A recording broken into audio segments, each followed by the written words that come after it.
संस्कृत विद्या channel में आपका स्वागत है। बच्चों, अब हम बकस्य प्रतिकारः सप्तम पाठ, षष्ठी का सप्तम पाठ है बकस्य प्रतिकार, इसका अभ्यास कार्य करेंगे। अभ्यास कार्य करने से पहले आपको बता दूं, यहाँ पर बहुत सारे शब्द और अर्थ दिए गए हैं, उसको आप अवश्य पढ़ें।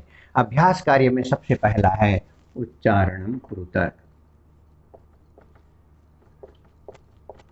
उच्चारणम कुरुत।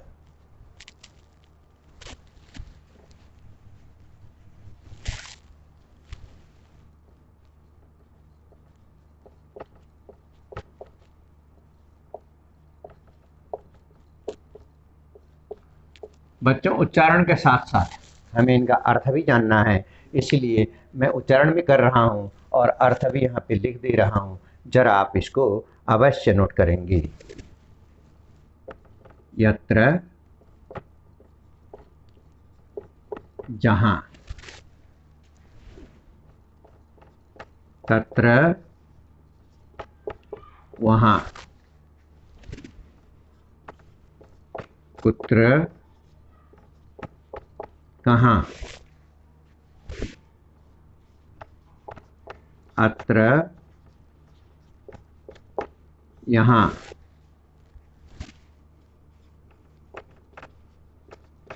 अन्यत्र, दूसरी जगह। अन्यत्र माने दूसरी जगह। यत्र जहाँ, तत्र वहाँ, कुत्र कहाँ, अत्र यहाँ, और अन्यत्र दूसरी जगह। फिर यदा, जब, तदा, तब, कदा, कब, एकदा, एक दिन, एकदा एक दिन, और च, च का मतलब होता है और।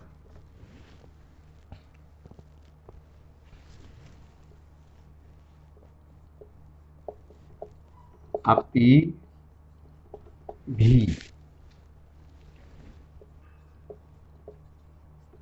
अद्य, अद्य का मतलब आज, स्व,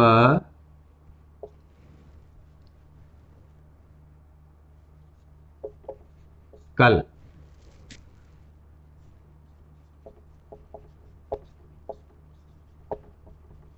आने वाला, आने वाला कल के लिए स्व, और यह भी कल, यह बीता हुआ कल।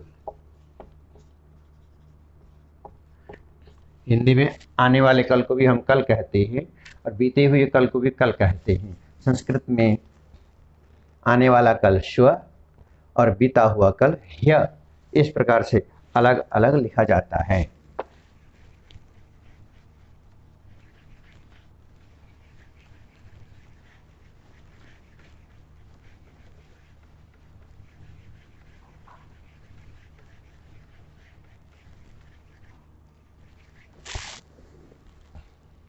फिर ह्य के बाद यहाँ पे प्रातः, सुबह,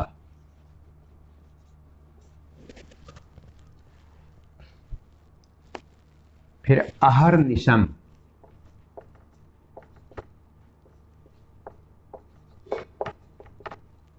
अहर्निशम, अहर्निशम का मतलब है दिन रात। जैसे दिन रात काम करना कहते हैं। अधुना, अधुना, अब, एव, ही, कुतः,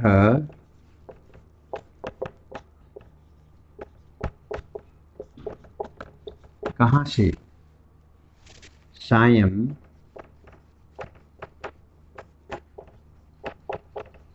आसाम।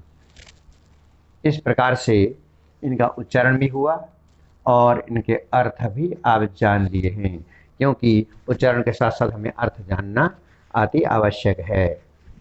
तो ये पहला प्रश्न हमारा समाप्त हुआ। अब हम दूसरे प्रश्न की ओर चलेंगे।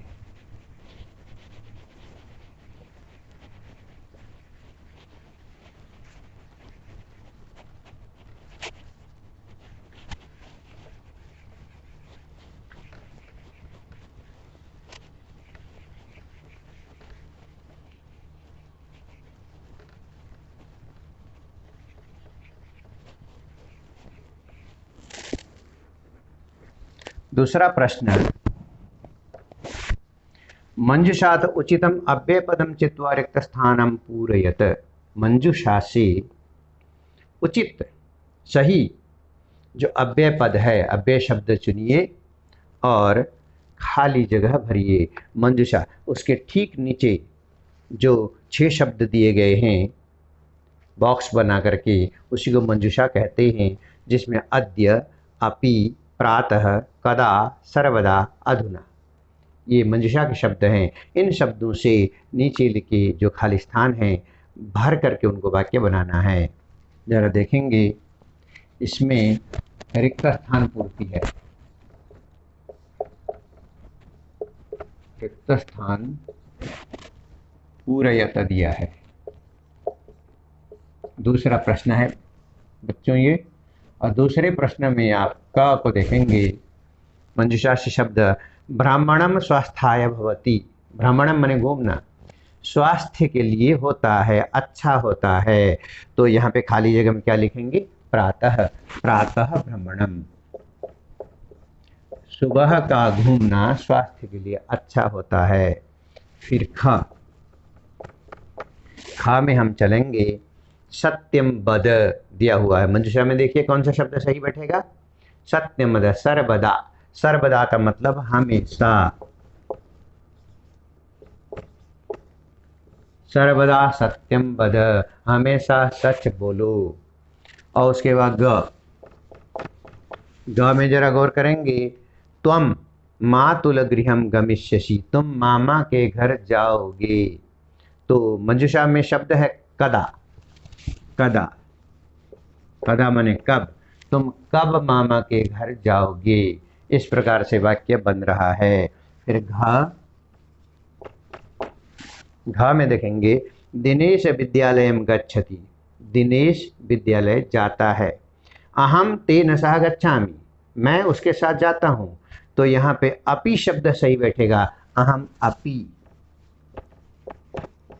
अपि का मतलब भी, मैं भी उसके साथ विद्यालय जाता हूँ। उसके बाद अंगा, अंगा में विज्ञान से युग अस्ति, विज्ञान का युग है। कौन सा? अधुना। अधुना, अधुना विज्ञान से युग, आज विज्ञान का युग है। और चा में हम देख रहे हैं रविवासरः अस्ति, रविवासर है। अद्य,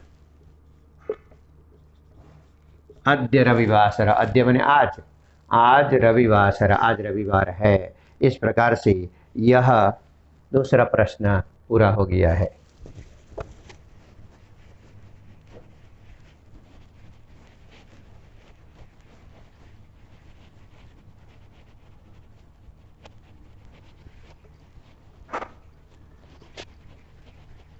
अब हम तीसरे प्रश्न की ओर चलेंगे। हाँ, तीसरे प्रश्न में अधोलिखितानां प्रश्नानां उत्तरं लिखत। तीसरे प्रश्न में प्रश्नानां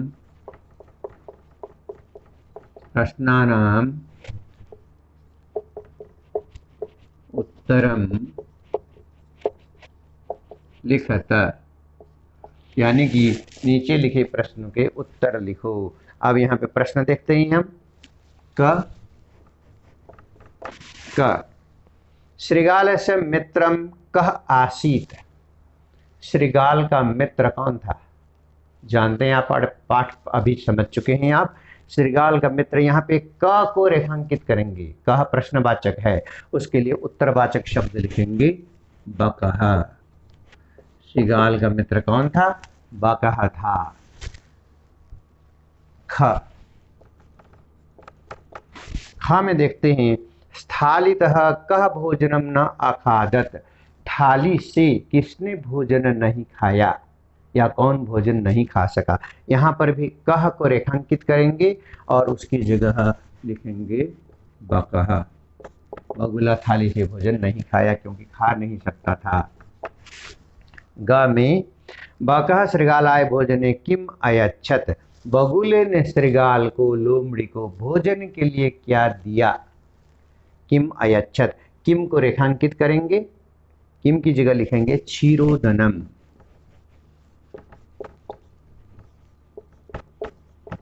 क्षीरोदनम, बगुले ने क्षीरोदनम दिया, खीर दिया, और लोमड़ी ने भी खीर दिया था। और घ शृगालस्य स्वभाव कीदृशः भवति। शृगाल का स्वभाव कैसा था या कैसा होता है। तो कीदृशः को रेखांकित करेंगे और उसकी जगह लिखेंगे कुटिलः। कुटिलः, कुटिलः का मतलब छल वाला, छल करने वाला। इस प्रकार से यह तीसरा प्रश्न हमारा पूरा हुआ है।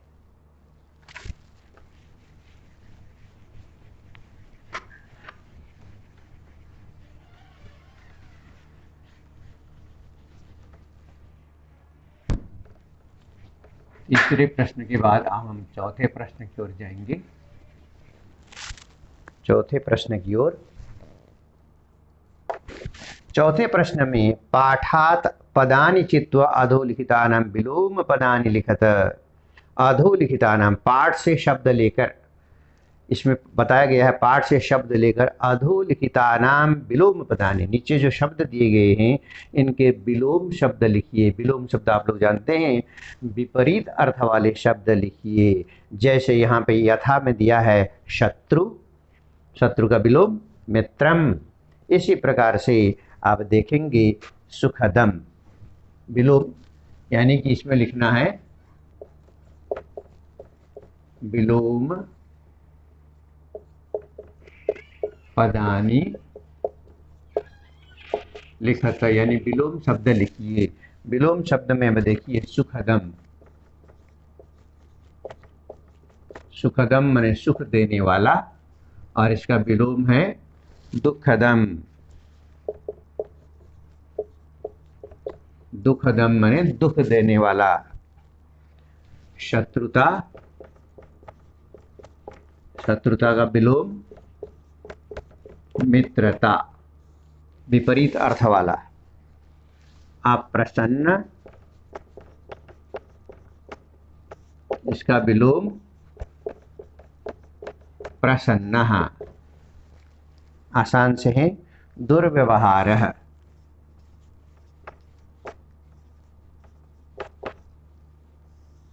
दुर्व्यवहारः, इसका विलोम है सद, सद्व्यवहारः। ये विलोम शब्द है। फिर सायं, सायं का विलोम है प्रातः। सायं का मतलब शाम और प्रातः। असमर्थ, इधर देखिए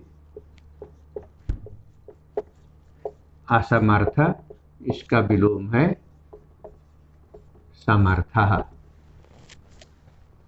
असमर्थ जो असमर्थ होता है, जो समर्थ समर्थ होता है। इस प्रकार से यह चौथा प्रश्न हमारा पूरा हो जाता है। अब पांचवें प्रश्न की ओर बढ़ेंगे हम।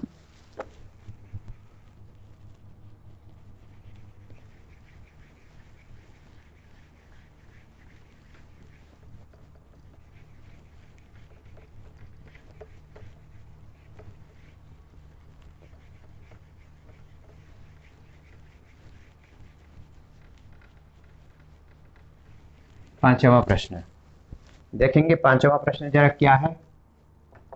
पांचवें प्रश्न में एक कहानी बनाई गई है, लेकिन इसमें दिया है मंजूषात समुचित पदानि चित्वा कथां पूरयत। मंजूषा से सही शब्द चुन करके रिक्त स्थान भरिए, खाली जगह भरिए। जब इसके खाली जगह आप भर देंगे तो ये कहानी बनेगी, सुंदर सी कहानी बनेगी। तो इस कहानी को भी हम समझाएंगे बाद में। तो सबसे पहले हम इसको पहले भरने का प्रयास करते हैं। मंजूषा के शब्द जरा देखिए। समुचित पदानि चित्वा मंजूषातः।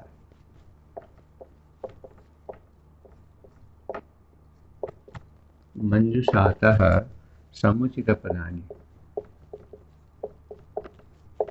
समुचित पदानि चित्वा, चित्वा माने चुनकर, कथां पूरयत,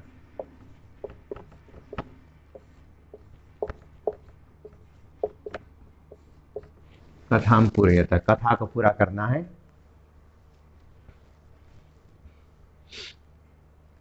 अब मैं शब्द बताता रहा हूं कहाँ पे कौन सा भरना है, आप लिखते रहेंगे, कहानी में बाद में समझाऊंगा। एकदा एकः काकः पिपासितः, यहाँ पे 1 नंबर लिखेंगे, और पिपासितः, एकः काकः पिपासितः आसीत्। स जलम पातुम, मंजूषा से देखेंगे उसका स्पेलिंग कैसा है। इतस्ततः,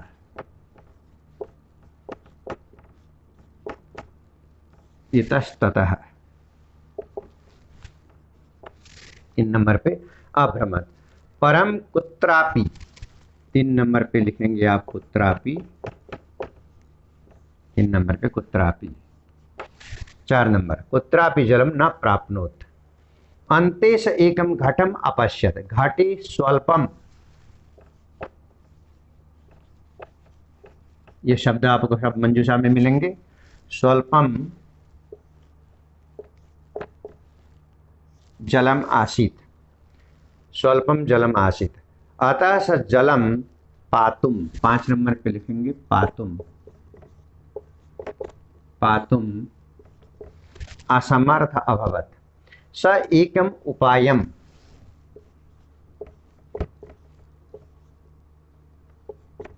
स एकम उपायम अचिंतयत, उसने एक उपाय सोचा। स पाषाणस्य, 7 नंबर पे लिखेंगे पाषाणस्य, 7 नंबर पे पाषाणस्य।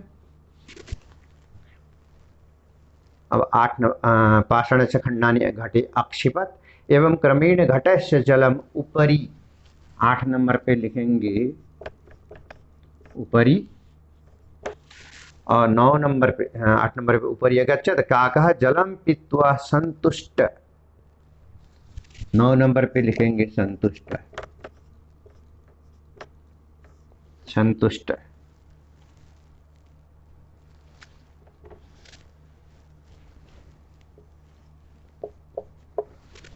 अब संतुष्ट अभवत एवं परिश्रमेण एवं कार्याणि, 10 नंबर पे लिखेंगे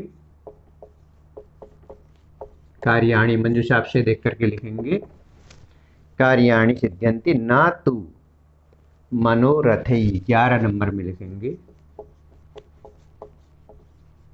मनोरथै।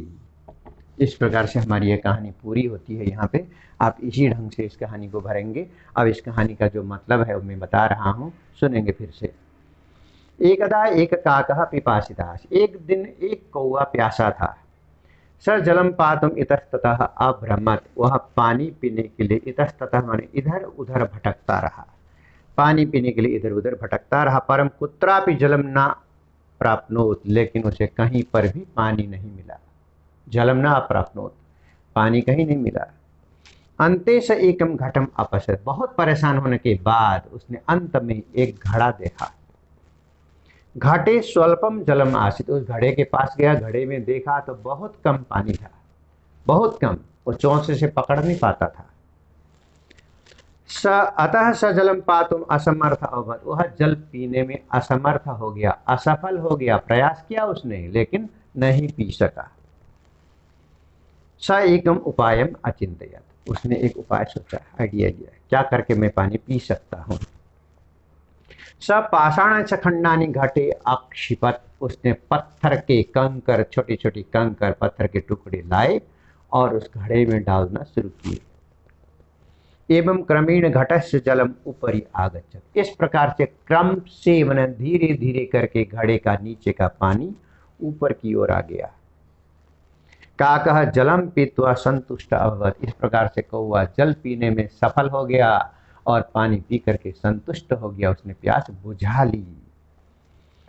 इसीलिए कहा जाता है परिश्रमेण एव कार्याणि सिद्ध्यन्ति। परिश्रम करने से, मेहनत करने से काम सफल होते हैं, ना तो मनोरथ ही, इच्छा करने मात्र से नहीं होती। अगर हम सिर्फ इच्छा करते रहेंगे, केवल इच्छा करेंगे मुझे ये मिल जाए, मुझे वो मिल जाए, मैं ये जान लूँ, वो जान लूँ, तो इच्छा से हमारे काम सफल नहीं होते। लेकिन परिश्रम करने से हमारे काम अवश्य सफल होते हैं। इसीलिए बच्चों, हमें भी परिश्रम करना है, क्योंकि हमें जीवन आगे जीना है, हमें आगे बढ़ना है। परिश्रम के माध्यम से हम आगे बढ़ सकते हैं। इस प्रकार से कहानी हमें परिश्रम की ओर लगातार आगे बढ़ने, परिश्रम करने की शिक्षा दे रही है। तो इस प्रकार से यह 5वां पाठ हमारा समाप्त होता है। अब हम 6ठे प्रश्न की ओर जाएंगे।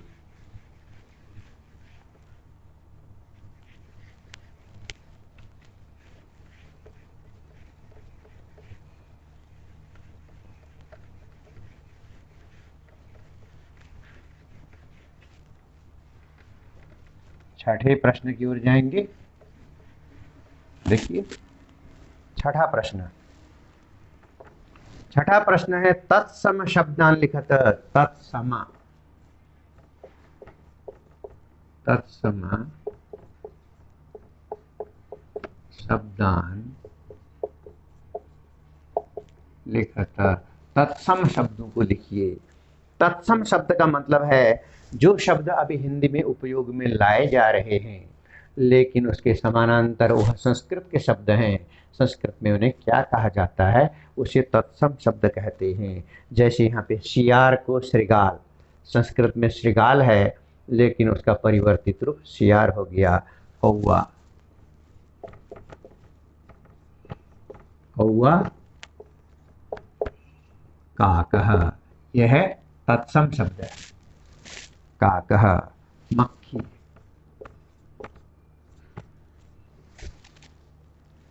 मक्खी, संस्कृत में इसको कहेंगे मक्षिका। ये मक्षिका इसका तत्सम शब्द है। बंदर, बंदर, बंदर को संस्कृत में कहेंगे बानरः। बगुला, बगुला को संस्कृत में कहेंगे बकः। बकः, बगुला, ये सब तत्सम शब्द हैं। इधर वाले ये सब तत्सम शब्द हैं। और चोंच, चोंच को कहेंगे चंचू, चंचू। उसके बाद नाक, नाक को संस्कृत में कहा जाता है नासिका। नासिका, नाक। इस प्रकार से नासिका, नाक इधर लिखा गया है। इस प्रकार से ये तत्सम शब्द हैं। ये तत्सम इसलिए हैं क्योंकि इनका मूल रूप यह है, इनका मूल रूप यह है, लेकिन हिंदी में उनको इस प्रकार से उपयोग में लाया जाता है। तो इस प्रकार से हमारा यह पाठ समाप्त होता है। धन्यवाद।